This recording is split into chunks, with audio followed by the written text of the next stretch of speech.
It's required. Hi. Hello, welcome to the book club for movies. I'm hearing myself echo on your side, Samir. Hello. Let me close one of my windows. You introduce us. Okay. Hey, guys. Welcome to the book club for movies. It is Wednesday, April 28th, 2021. Amy LaJoie and Samir Roy here. We are just ecstatic to be here on this lovely day.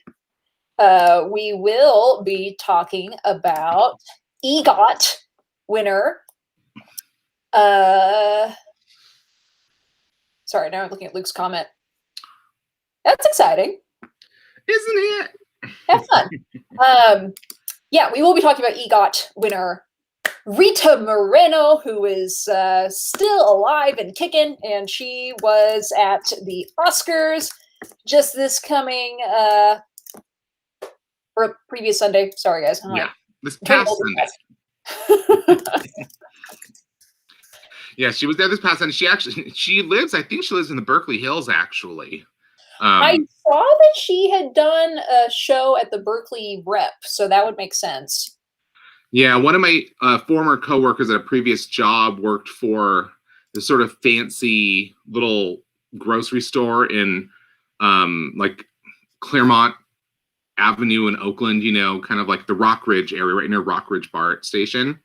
That Market Hall store. Apparently she prefers her groceries from there, or at least at one point did. And my friend, I keep saying friend, we're not really like friends, coworkers, former coworker used to work there. And so he used to be one of the people who deliver these groceries, and she would place orders from there and liked his demeanor when he delivered, like he was friendly and personal, but not like whatever the deal was, she liked him. So she requested that they always sent him to deliver her groceries from there when she placed an order. So he actually, had been to her house, and he's like, I won't give you the address, but I'll show you what the house looks like.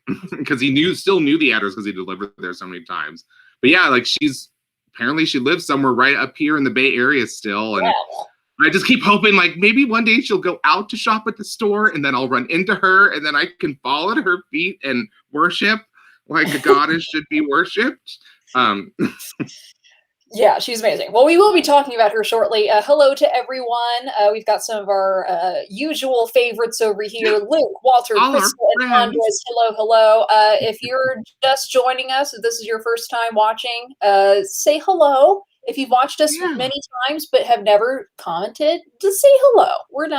We'd love to hear from you. We're not scary. Okay, well, before we talk about Rita Moreno, who is our main topic for the day, let's talk about yesterday's film. And I have a feeling that Andres is here to talk about this film. I'm just saying. Yesterday we talked about two-time Oscar winner, only for directing. He's won other Oscars. Alfonso Cuarón and his film Children of Men, which we put on our calendar as our protest film because this movie did not win any Oscars. Hi, Rob. Hello, Rob. Yes, it's still mind-boggling to me that this didn't win any. It didn't win anything. I'm like, maybe it was just too intense an experience and a little too cutting for some people. Like, I'm sure England likes to think of themselves as, not that as they are represented in the movie. I don't know what exactly, but maybe it was. It doesn't give you the same kind of vibe that you normally get from these kinds of films. But you know what? Blade Runner, when it came out, that was savaged by critics. Even though this was critically loved, there wasn't exactly a lot of push at the time for people to remember something like Blade Runner. So I'm wondering if just these movies that are about dystopian futures that don't end with Arnold Schwarzenegger giving a thumbs up as he's lowered into a vat of, molten steel or something. Just people just maybe don't want to feel bad. And this movie kind of makes you feel bad. There's a lot of questions raised. Yeah, Andres, you brought up Pan's Labyrinth. Pan's Labyrinth is the movie that Children of Men lost Best Cinematography to, and we watched Pan's Labyrinth a few weeks ago, which we were highlighting for Best Makeup, and this totally should have won because just the achievement. And if anyone has the DVD or Blu-ray of this and watches the special features, they go into all of the I don't know, they show you like these crazy technical things they had to do to achieve some of these shots. One of my favorite is the one that all takes place in a moving car. They built this crazy camera rig, and by the end, it was like the camera like moves out of the car. I still don't know how they did that, but this movie, I was looking this up on IMDb. This movie was a pretty big budget thing. This was like a $77 million movie, which you can tell when you watch this, like the scale of the sets. I don't know where they filmed this. I mean, in England, I guess, but like some of the stuff is just like, wow, like the level of detail and the scope they had to build, you know, or like change like these huge areas to do these incredibly long shots. But this movie barely broke even as far as box office goes, which is just shocking to me. It is, you know, because remember we watched, was it Narcos, that documentary back in January? This movie Narcos is the show. Cartel Land. Cartel Land, yes. Remember we watched that, and that movie was a terrifying experience because you're like, oh my gosh, there's violence going on all around these filmmakers, and you feel like their lives are in danger. You feel like your life is in danger while you're watching this movie for significant extended portions of the film, and you don't even realize that they haven't cut for like maybe 5 minutes. There are so many moments where you don't even realize blood that gets on the camera. I don't even think that was planned. Like that shot, I remember that moment, people got like, they sort of reacted like, oh, like, of course people are going to respond like to this like artistic moment where the blood splatters. I'm like, no, this is literally like they've been filming for how many minutes at this point in a long take. And then this happens and it's like, well, do you keep going or do you stop because it's splattered? And they decided to keep going. But no, I felt like it was like we were back in Cartel Land at moments. Like it was that level of realism in the violence and the way it's depicted. So they don't make it look, they don't tone down how violent it looks. No. But it's also occurring all around you. Like in so many moments, like that moment where they're trying to, where that one woman sees the baby and she's trying to help them through, and they're going through the crowd of this armed march through this the refugee camp, and you're like that whole, like I'm just like I literally like clutching my chest and like concerned so much for these people. Like it felt so incredibly real and gruesome and scary so much of the time. But they also, I feel like this is the best performance Clive Owen's ever given. I think it was never hotter or like more heartbreaking. This and Closer are my favorite Clive Owen roles. Like his peak, like right here, I think, in this movie. It was just so amazing. It'd been several years since I'd seen this. I loved it just as much as any other time I had watched it. Continue to be blown away by I mean, just the cinematography and the art direction. I loved Michael Caine in this. I read too that he based his character a lot on John Lennon, which once I read that, I was like, I could see that.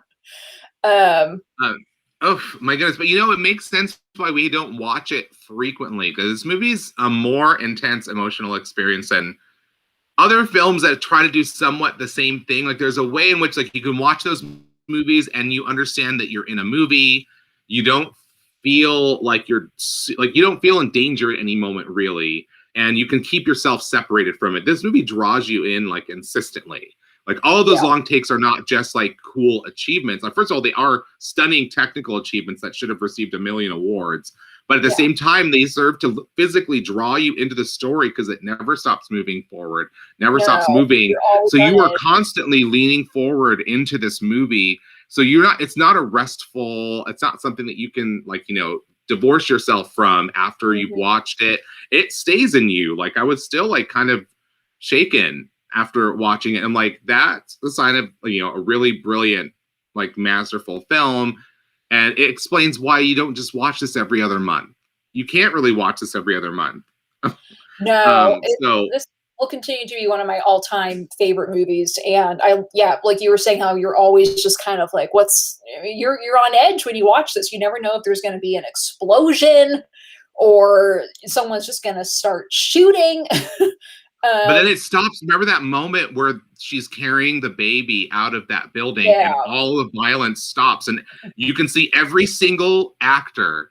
You could tell Alfonso Cuarón made sure every actor committed to their little, even if they were only on screen for a second, like every face registered like shock, awe, like it's almost like life blooming inside them for a split second at the sight and sound of this baby. Like like those kind of things make the world and what they created real for you as a viewer. Like it's not just there's this thing happening and explosions, violence, like, no, there's no just like sort of casual acceptance of the elements of an action movie here. They're like, they really, really drive home what is at stake. You feel the stakes are so high at every moment of this movie.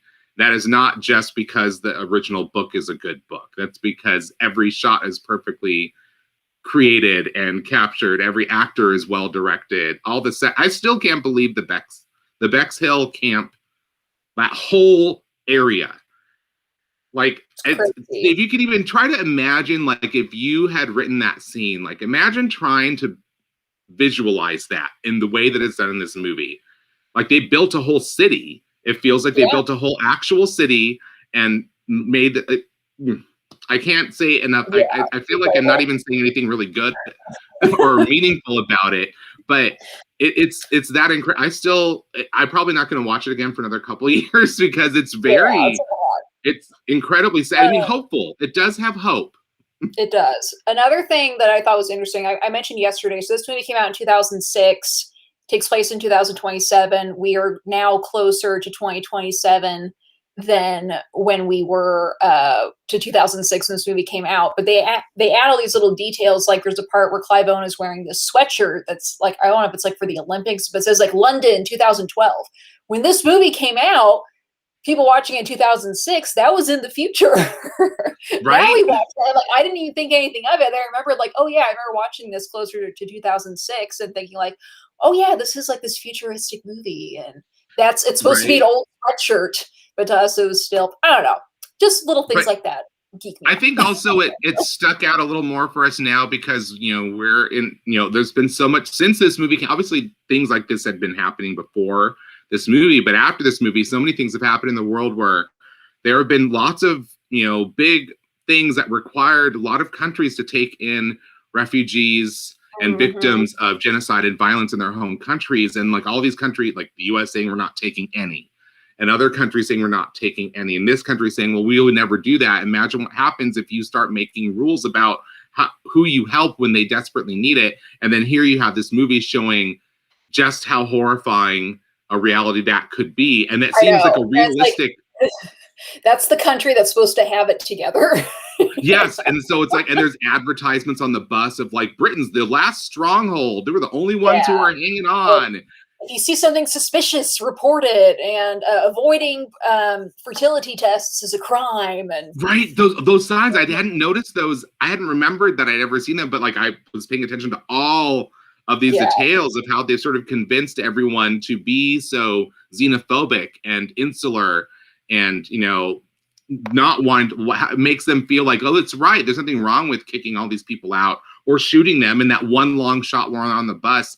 And the her doula or whatever we call her basically realizes she has to do something to distract enough to help get Key through this moment. And you realize as the bus pulls away and you see all the people lined up, then you see dead bodies lined up. You realize that woman sacrificed her life for this, and that's the last we're going to see of her or hear of her.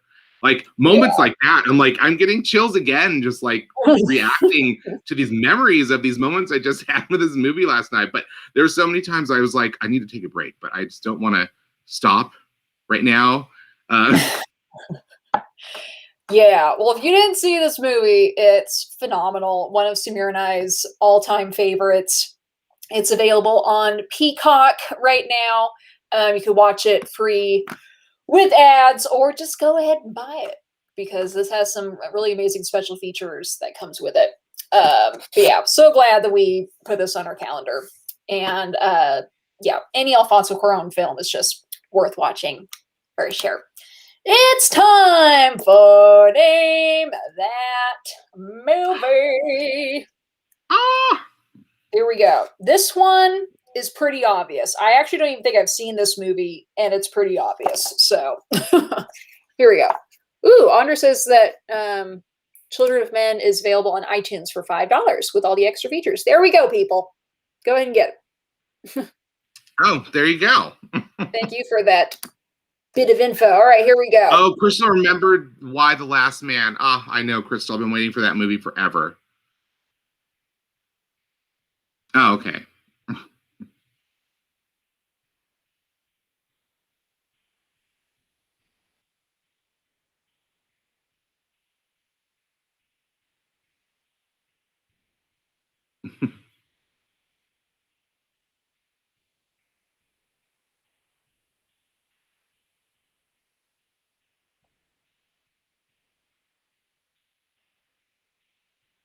So if you know what this is, go ahead and type it in the comments. And this is, I think, a giveaway. Again, I haven't even seen this, and I know. Andres got it. The day. Well done. It was your day, Andres. And Rob, good job. Good job. All righty. One more. This one, the last image is like so obvious. But like I said, we've got lots of newspapers here. Oh, that's right. This is our new, this is the new trend. We went from guns to buses to newspapers.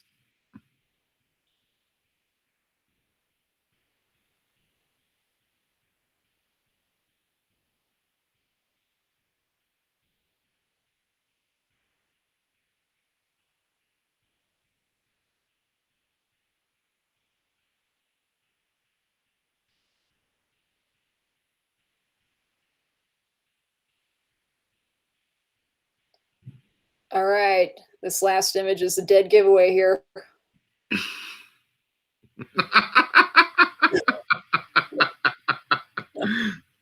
Yes, it is. No, it's not the Untouchables. It's not the Thin Man. Look at the last image again. Walter got it. The Maltese Falcon. Yes. As shown by the Maltese Falcon. Put in here. Oh, goodness. Yeah, I was going to say that the bird like makes it pretty, makes it pretty obvious. Yes. Well done. Both two correct answers today. All righty. Yeah, we hate autocorrect. Now it's time for Rita Moreno. An EGOT. Oh, she still looks great. I know. This woman is 89 years old. She was just at the Oscars presenting the Best Picture winner halfway through the performance, as we talked about before. Yeah. She was born Rosa Dolores Alverio Marcano, December 11th, 1931. She was born in Puerto Rico. Mother was a seamstress. Her father was a farmer. Eventually, her family moved to New York. She began taking dancing lessons, got interested in theater, and eventually was involved in Broadway. Oh, also, she was really acting since she was a kid. When she was 11, she lent her voice to Spanish language versions of American films. She was on Broadway when she was like 13. Some of her more notable films during the 1950s would be literally my all-time favorite film, Singing in the Rain. Oh, I know. I always forget that she's in that, but she plays like Zelda. I do too. Yeah, she's as Zelda Zanders, and I guess Gene Kelly specifically requested that she be in this, which she was really grateful for because it was a role where she wasn't being um, stereotyped for being Latina, which is what she faced for quite a lot of her career. Continued to be in all these films. Some other roles that she was in that she got to kind of break the mold. She was in The King and I. Of course, they had all types of nationalities playing different nationalities. So, Mm-hmm. Well, she actually spoke about that, in retrospect. She's been asked, and she said, like, she was hired to play all sorts of different ethnicities, and they all had the same generic accent that she would use for each one of them, and that's what they wanted from her. So that is pretty common for a lot of actors of color in Hollywood, and certainly was no she was no stranger to that herself. Yes, and Luke, she is in West Side Story, and that is the movie that we're going to be talking about because she won Best Supporting Actress for it, which was huge. I'm going to guess that she was the only or the first Latina actress to win that award. After that, she didn't make a movie for like 7 years because she kind of thought that things were going to change for her. Like, okay, I've won an Oscar, and then here she was still being offered these really stereotypical roles of just being this kind of like wild Latino spitfire. And she's like, I could do more than that. So clearly we knew, from the rest of her career, we saw that was completely true. Yes. But eventually she did go back to film. She's been on Broadway. She's been in TV shows. As far as the big awards that she has won, of course, winning Best Supporting Actress, Golden Globe winner, also for West Side Story. She has won 2 Primetime Emmys, one for being on The Muppet Show, and one for being in the Rockford Files. Those were just single appearances. So she just showed up, was like a guest star, and wins an Emmy. She's a legend. She is a living legend. She has an autobiography that she has written. I was reading about, she had quite the interesting love life. Although she was married from 1965 until her husband died in 2010. I'm assuming prior to that, or maybe not, she had a fling with Marlon Brando, which was like really chaotic. She also dated Elvis Presley for a little while. She's very popular, wasn't she? Yeah, but she is still acting to this day. The next film that she will be coming out in is the remake of West Side Story, which we are all just so curious to see. Yeah, I'm really curious to see how that turns out. She was also in that revival of was it One Day at a Time on Netflix that they had to, it was apparently a popular show, and then Netflix was going to cancel it, and it was kind of a big deal because they're like, hey, you're getting nominated for awards. You have a lot of viewers. Like, why do you want to cancel the show? Like, what is your reasoning for that? I can't remember if they've successfully gotten another season out of it, but, it was like a big deal because it's an all Latino cast in that show. And, she's the matriarch of this family in the show, so it was like, well, why else are you canceling this show? If it's like popular and critics like it and the actors are happy doing the work, like, what's the reasoning here? But we had a comment earlier up in the chat from Jay Patterson who said he actually had the pleasure of working with Rita Moreno in 1998, it looks like, effortlessly throwing face kicks at the bad guys while tossing off comic lines. Every little story you hear about her makes you love her just even a little bit more. Because she's always like very honest, but there's nothing like cutting or there's nothing about the way she tells these stories. She's not trying to be like or I don't know if it's trying. She just is such a presence in interviews where she's not trying to make you uncomfortable with the truth, but she just wants you to know the truth. Mm-hmm. Like, I'm not gonna sugarcoat this. I'm gonna tell you exactly what my experience in Hollywood was like. But she's like, she's not only 89 years old and still an amazing actress, she's also this amazing resource that can still tell us what it was like for a person of color to work in the Hollywood system and the entertainment industry at large for many decades. She has this experience from the 50s, 60s, 70s, 80s, 90s up till today. She's still working. Like, there are not a lot of people who can provide the insight into the entertainment industry like she can. But she's always she's always in a good mood when she's in an interview. Nothing seems to ever flap her, even when people are being rude to her. She's just such a lovable person all around. And then on top of it, she's amazingly talented. Like I said, a legend, a living legend. How many EGOTs are there? There's not too many of them. I think Barbara Streisand is one. 16.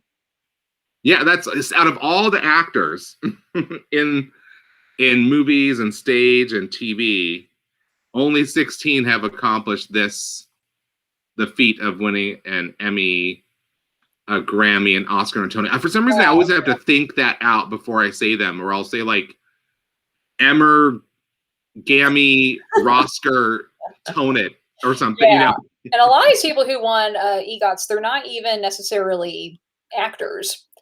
Whoopi Goldberg, John Legend is an EGOT. John Legend, for music. Oscar for music. Yeah, a lot of musicians and a few directors are EGOTs. And how many actors? Not a lot. Audrey Hepburn. But yeah, we have Richard Rogers, Helen Hayes, so I guess she's another actress. Rita Moreno, John Gielgud. Sorry, messed it up. Best supporting actor. Yeah, Audrey Hepburn, Marvin Hamlish, Jonathan Tunick. Marvin Hamlish isn't an actor; he's a dick. Mel Brooks. Mel Brooks is an EGOT.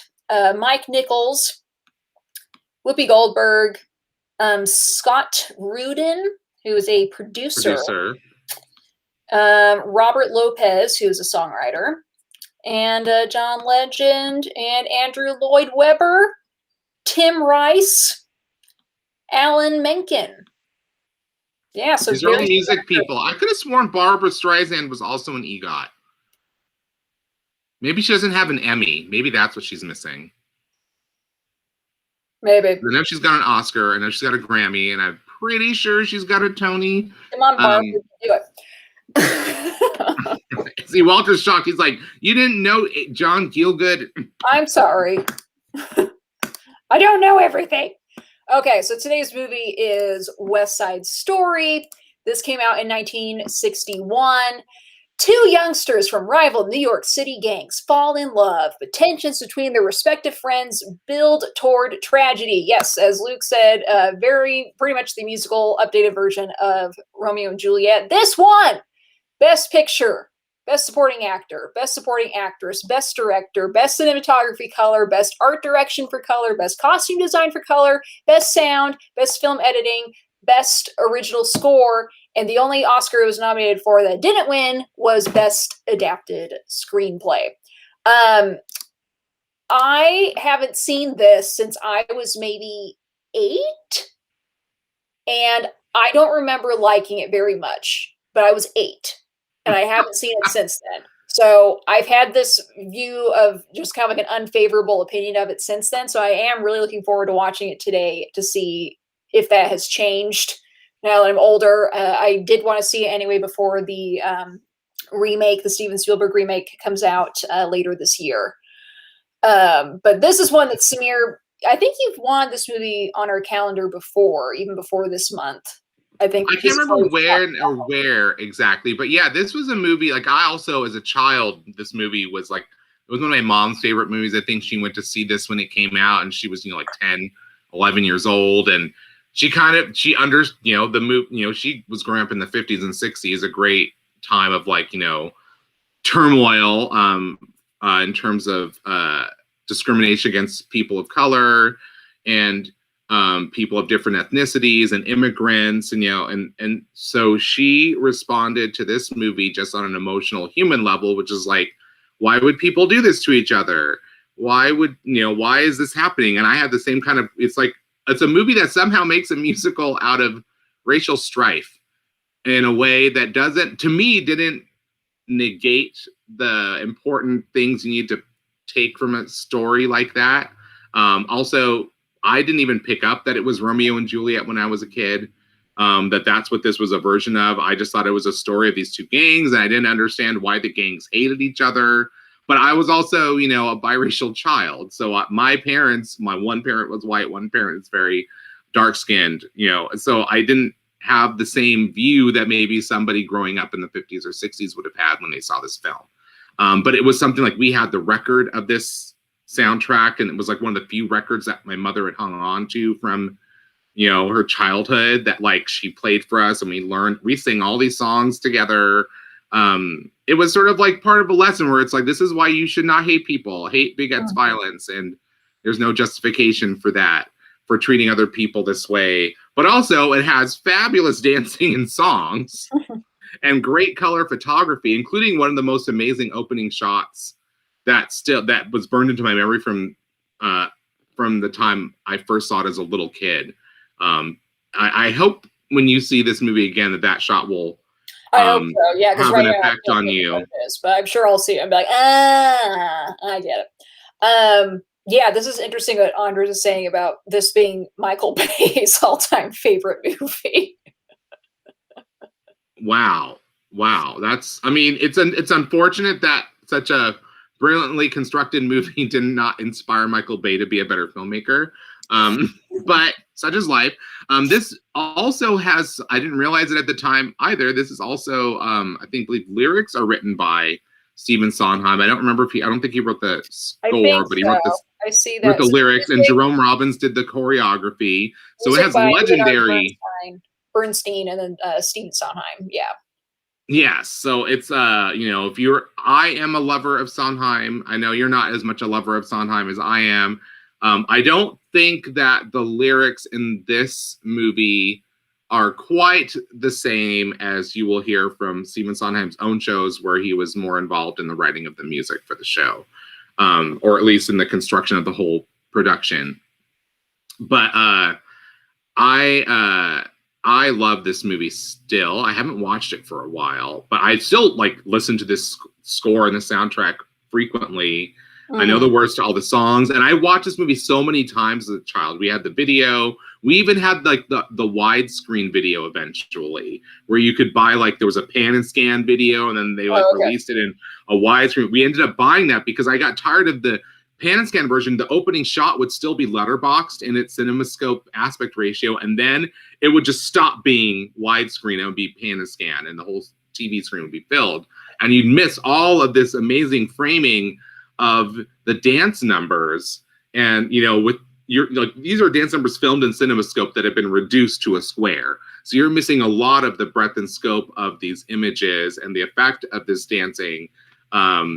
It's ridiculous that so many years were spent watching it pan and scan, because when I finally saw it in widescreen, I was like, wow, I feel like literally was only seeing half the movie this whole time. So I think do I still have my special edition? I had 3 different DVDs of this movie. Oh, wow. I kept buying it because they kept own it. releasing it on not Patreon. I can't multitask. I'm typing the Patreon link. It's on Prime. It's available on Prime. If you have Prime, you do not have to rent it. It is included on there, which is nice. Sorry, I was typing Patreon, and that's what. It's okay. You're forgiven. But yeah, I am really looking forward to seeing this. Hopefully I have a more favorable opinion than my 8-year-old. Also, I was probably bored too as an 8-year-old. I don't know. But yeah, I'm excited to see this and excited to watch it on the big screen TV. And hopefully someday in a theater again. I don't know. I can't see my... Okay, I tried putting the comment over there. Anywho, please watch West Side Story. Join us tomorrow as we discuss it after the movie. Tomorrow is our final genre Thursday for the month. We have been doing movies about movies all month, and tomorrow is Tim Burton's Ed Wood, another Oscar winner, of course, and another one that I haven't seen for not as long as, I mean, it's been a long time. It's been over 20 years since I've seen this movie, but yeah. Please consider donating to our Patreon. Patreon.com/The Book Club for Movies. If you want Book Club for Movies merchandising, you can go on Redbubble. Go on Redbubble and either search for my name or Book Club for Movies, and you will find it. You can get t-shirts, sweatshirts, magnets, pins, stickers, big items, small items, whatever you want. Yeah. All right, Please guys. do. Yeah, thank you guys for watching today. Hope you enjoy West Side Story, and we'll see you tomorrow for Ed Wood. Mwah. I feel pretty, oh so pretty.